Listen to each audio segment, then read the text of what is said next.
Welcome to VNA Health Highlights, a program of the Visiting Nurse Association of Cape Cod. I'm Jean Sarnowski, and on today's program we're going to learn a little bit more about the Medical Reserve Corps, and we're lucky enough to have with us today Jean Roma, who is the director of the Cape Cod Medical Reserve Corps. Well, thank you for having me today. You're welcome. I'm so glad you're here. It's fun because before we get started, I catch stories about how important this is, so we're trying to save them for everybody to hear. I'd love to share. So yes, that's good. So I always like to give viewers a little bit of an impression about who you are and how long have you been in the business and what attracted you to doing what you're doing today. Well, I have been around for a little bit, I have to say that. I worked for the visiting nurse for 20 years before I took this position. I did many of the public health programs for children here on Cape Cod. But I also was part of the National Nurse Response Team. And the National Nurse Response Team's primary mission was to be able to step up to the plate if there was a pandemic. And I ended up being the team commander for the East Coast for several years. Wow. So I had quite a bit of training down in Washington with the Department of Health and Human Services and Homeland Security. And when this position came up, I had just retired from the VNA, and it just was my passion. So it was a perfect fit for me. And aren't we lucky? Yeah. I was delighted to move into this position here in the Cape.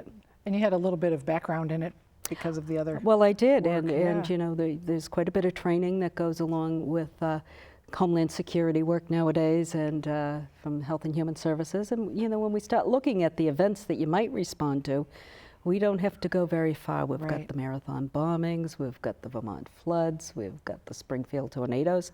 We can no longer think it's going to happen someplace else. Right.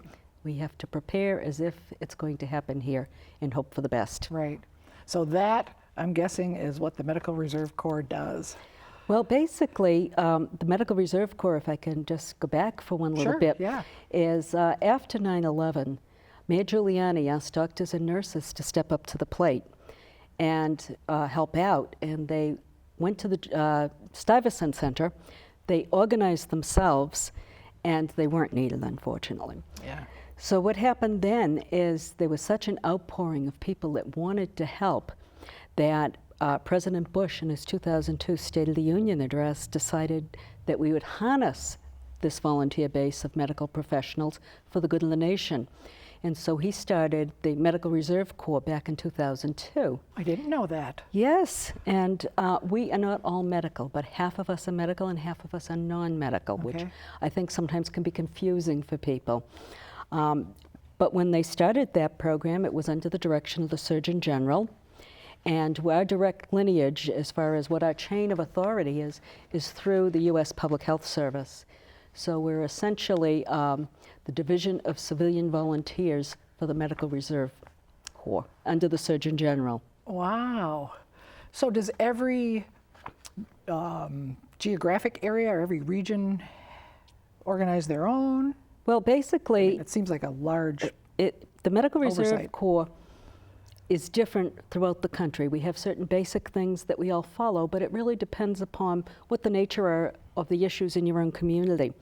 Right now, there's 993 units in the United States. Really? With 207,000 volunteers. Wow. And what we do here on Cape Cod might be a little different from what they do in San Francisco.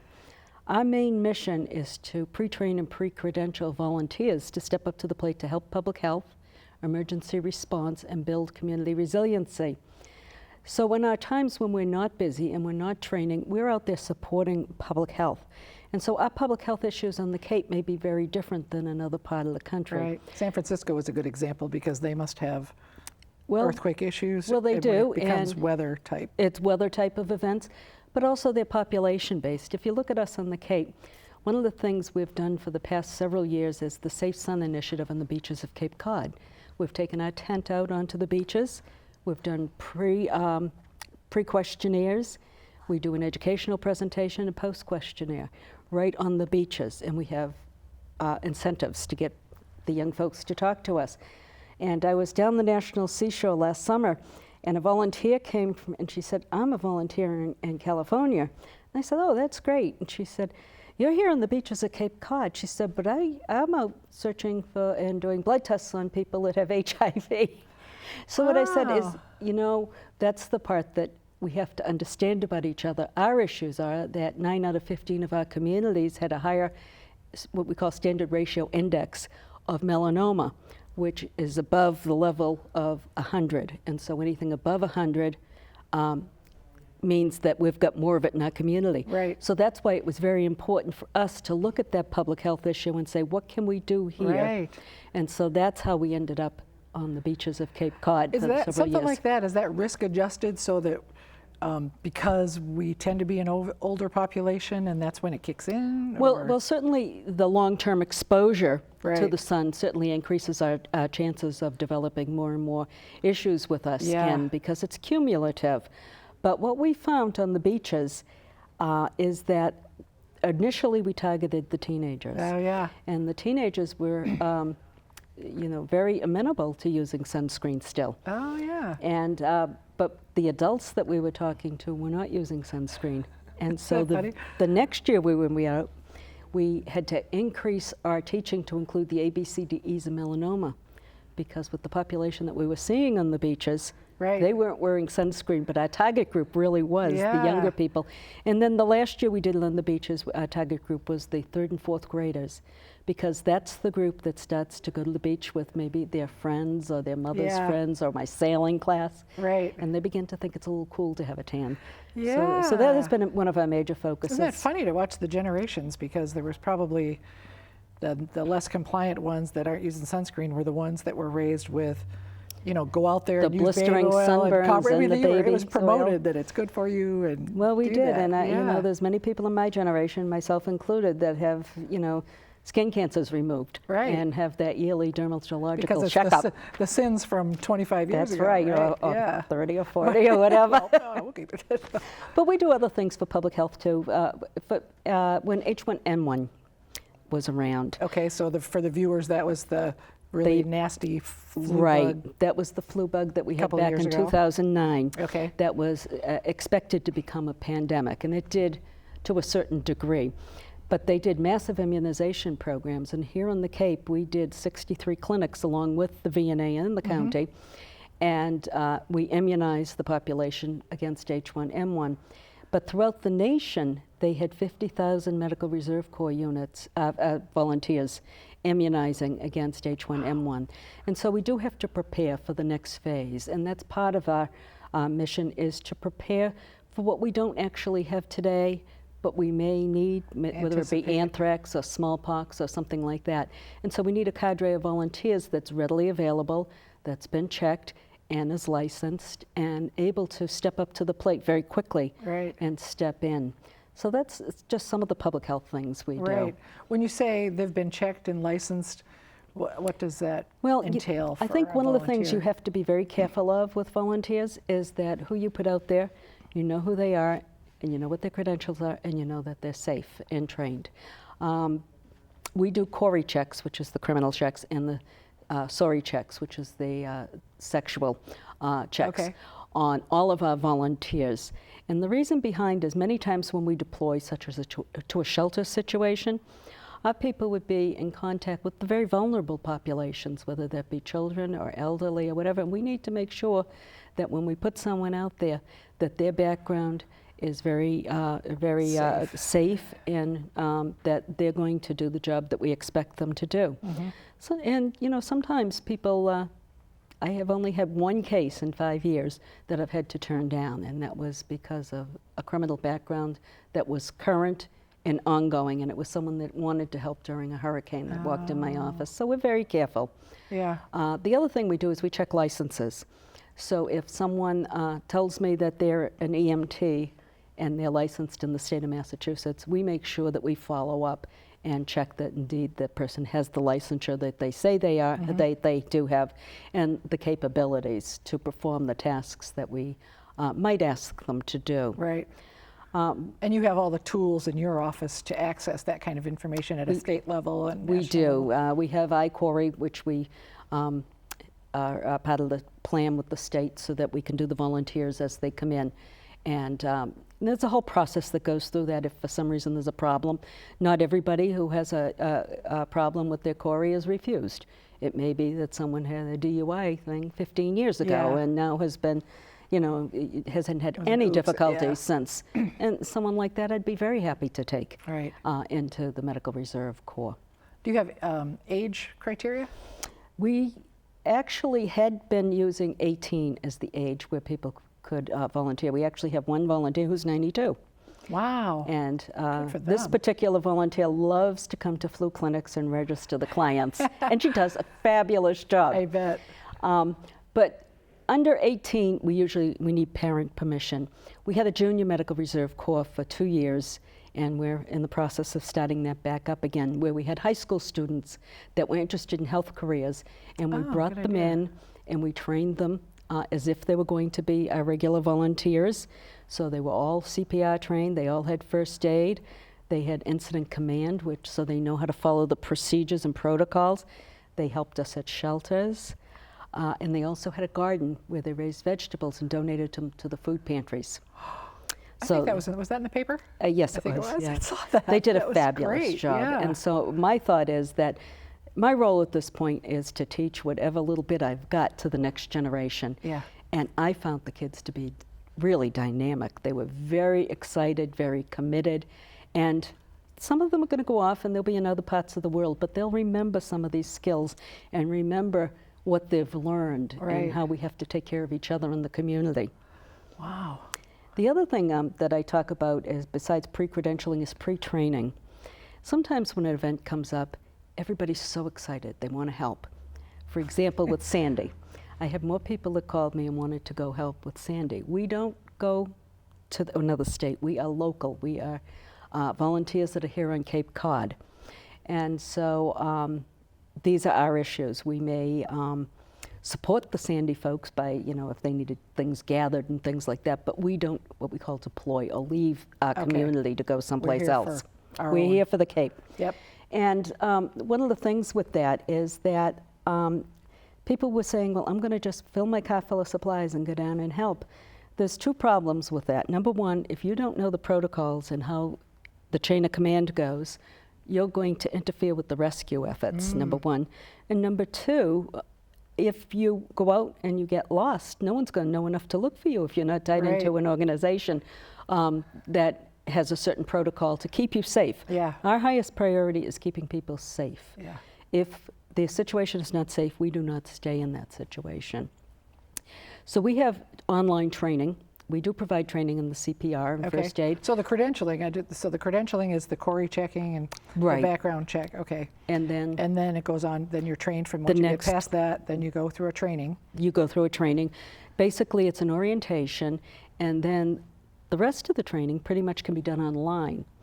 FEMA has websites, www.fema.gov, and you can take what we call this incident command courses. They have probably a series of 10. And so we ask everybody to take the first 2. Do they have to test out of it? Well, Or what you you just do is you do go take an ask them online questions? test, and Okay. you just stay there until you get the right answers. Yeah, that's good. But everybody in the United States, when they respond to an emergency, responds under these protocols of incident command, whether that be fire, police, the CERT teams, the MRC, the hospital uses incident command. It's the way emergency and it's disaster is done. That's good. And it's a very organized, logical way. It came out of the wildfires in California so that multiple agencies could work together and it would work very smoothly. Some of the other things that we've responded to here on the Cape that I think are really interesting is we've shown up for 3 hurricanes, and we've staffed shelters for 3 hurricanes. But we also last year, last February, had that blizzard. We're not supposed to call our blizzards names, but it was called Blizzard Nemo. That's right. Yeah. And we had 3 shelters open here on the Cape. And it was very... Where were they? Well, we opened the Sandwich Shelter, and that transitioned into the Falmouth Shelter. We opened the Dennis Yarmouth Shelter and the Nauset Shelter.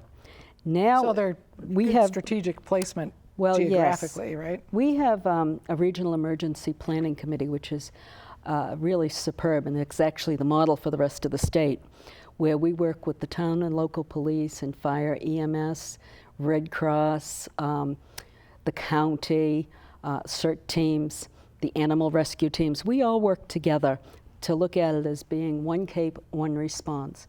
And so they've pre-identified 6 regional shelters where this team works and how it will run. And so as a result, we have extremely good coverage with good staffing. And in other parts of the state, it's not quite like that yet. They haven't moved on to that regional approach.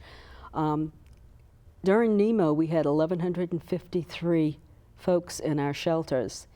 And that's very different than our summer population. In the summer, we would get the tourists, or the people in the campgrounds that didn't want to go home. But the winter truly showed us who were the people we really needed to take care of in the Cape. We have the walking well in the summer, but in the winter we had the very frail, the very elderly. We had the special needs populations. Probably 90% were over the age of 80 that came into our shelters. And that presented a tremendous challenge because people were unaware of what to bring to the shelter, to bring your medicines, to bring your oxygen concentrator, bring your equipment. So we've done quite a bit of education, as the Red Cross and the AmeriCorps, to talk to groups in the community about what happens when you come to a shelter, what can you expect, and what do you bring. Another problem we had was that many of the folks in our community thought they'd just shelter at home. And you can do that with a hurricane in the summertime, but you can't do it after 6 hours without heat. Because you're going to get hypothermic, and the first thing that goes is your judgment. And so we've done quite a bit of community education saying, if you lose power, you have to come to a different place. You have to go someplace where there's power, whether that be your neighbor's house, whether it be your daughter's house. You have to have a plan. And you have to not only have plan A, but plan B and plan C, because you know, it might be that you're planning on going next door, but they're not home. Or your son's coming from off Cape, but can't get over the bridge. And plan C might be that you need to go to a shelter. So how are we reaching people to have them build these plans? How do you get to them? Well, I think that, number one, the VNA and other home-based organizations are extremely good because they have it in their admission when they bring a new client on. They discuss right up front, what is your plan for an emergency? What is your plan if you don't have power, if you don't have heat? And the special needs population has individual service plans, so they're very, very prepared about how they do it. But the people that weren't prepared were the people that were out in the community that weren't tied into any particular services and were living just above the surface, you know, as long as no one moved the TV clicker and the power didn't go off, and, you know, as long as everything stayed fine in my home, they're independent at home. But as soon as some of these things, a big change happens. That, you know, there was a lot of because decompensation. But I think our community was wonderful. They rallied.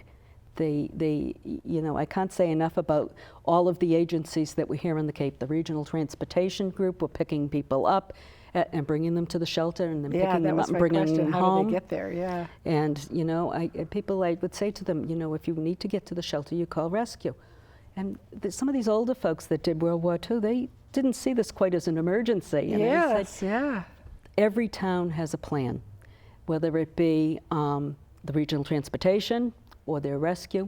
They have a plan to get you to the shelter. So you have to reach out and let them know. So if viewers are seeing this and you don't know who it is, they can call. They can certainly. They can call you. Well, they can call us. The senior center, probably. The senior center has access to that. Many churches have access to it. Good, yeah. We have a regional emergency planning website that, if they're at all internet savvy, that they can go on. They can always call 211. That resource line has a list of all of this information.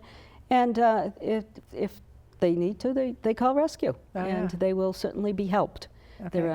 The Cape is very, very good about working together. Yes, it is. It's amazing when you go to meetings elsewhere, and you cannot believe how well... Why they can't pull that all into one piece. It's big. I think what we've realized on the Cape is that we're really an island community, because if they close those bridges, you know, the cavalry's not coming over. We are all we have. And that it's our responsibilities as people that live here on the Cape to step up and help our community.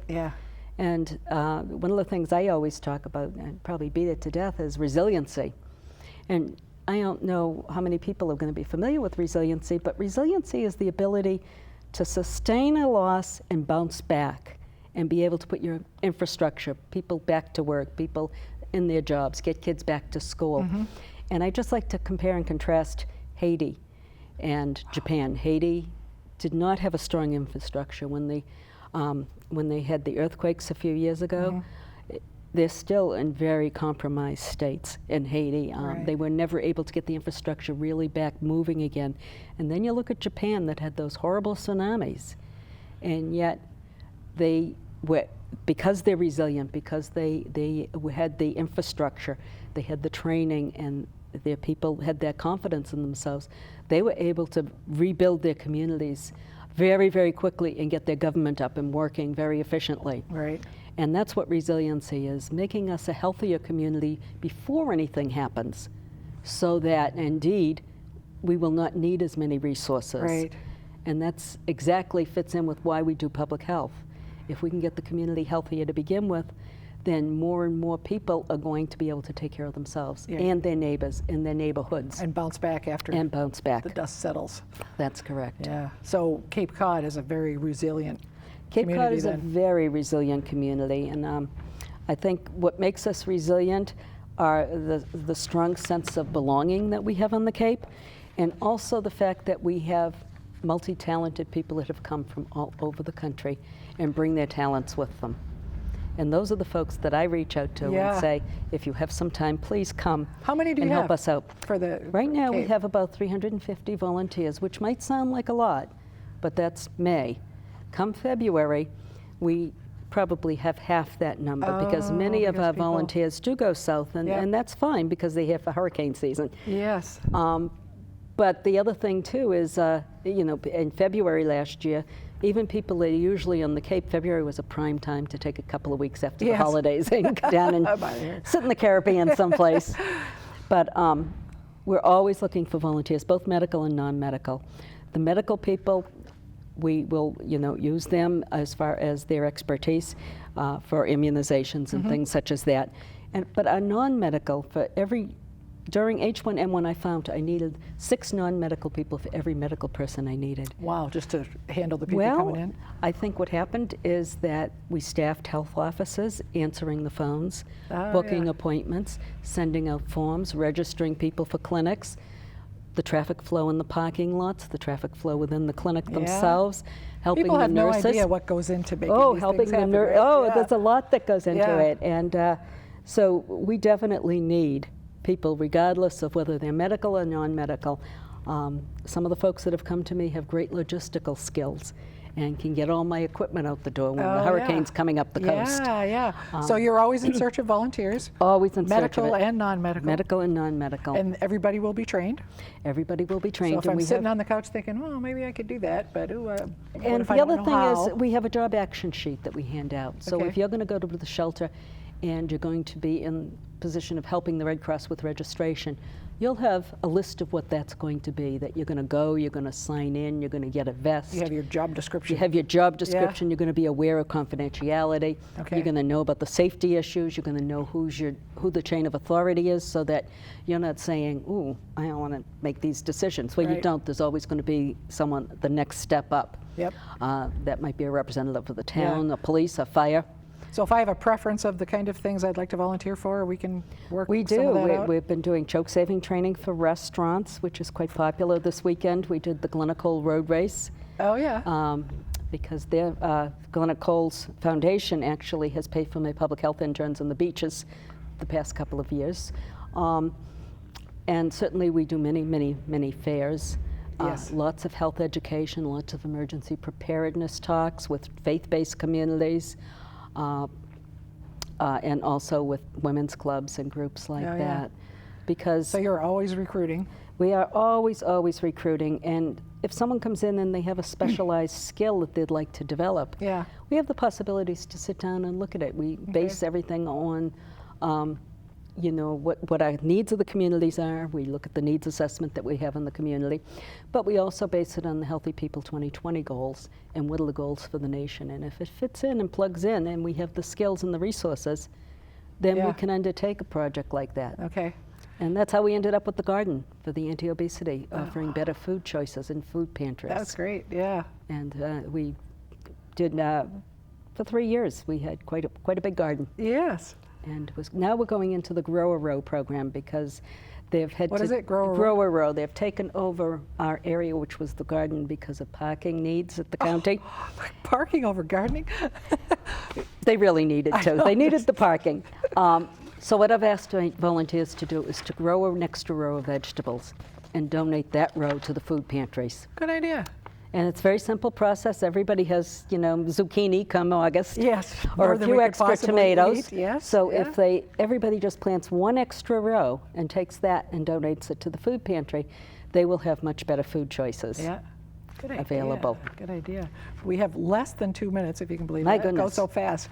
So I just want to be sure, is there anything that we haven't talked about that you want to be sure that viewers know? Well, I do want to tell people that we're not the National Guard. We don't come and pick you up. If you volunteer, you have a choice. I send everything out by email so I don't bother people during their workday. Yep. And say I have a request for 15 volunteers to staff a clinic at such and such a place. If you think you can help, let me know. And so if they can't, they don't have to. Okay. But I always tell people to keep in mind your priorities are always going to be your family first, your job second, and if you can help us out, that's third. Isn't that great? And that's really, really important Yeah. for people to know, because people say, well, I'm not sure about my aging mother. You're going Right. to take care of your aging mother first. First. Yeah. And the only other thing we ask is that everybody get their own personal preparedness kits ready. There's no sense coming out and to work in preparedness if you really haven't got your own home and your own kit ready Very good. for your family back at the ranch. That's good. Good advice. All right. So it was a pleasure to talk to you today, and certainly if anybody is interested in more about the Medical Reserve Corps, they could just do the medicalreservecorps.gov. Okay. And they'll get the National Medical Reserve Corps, or they can Google Cape Cod Medical Reserve Corps and get Find it that way. find out more about the Cape unit. Excellent.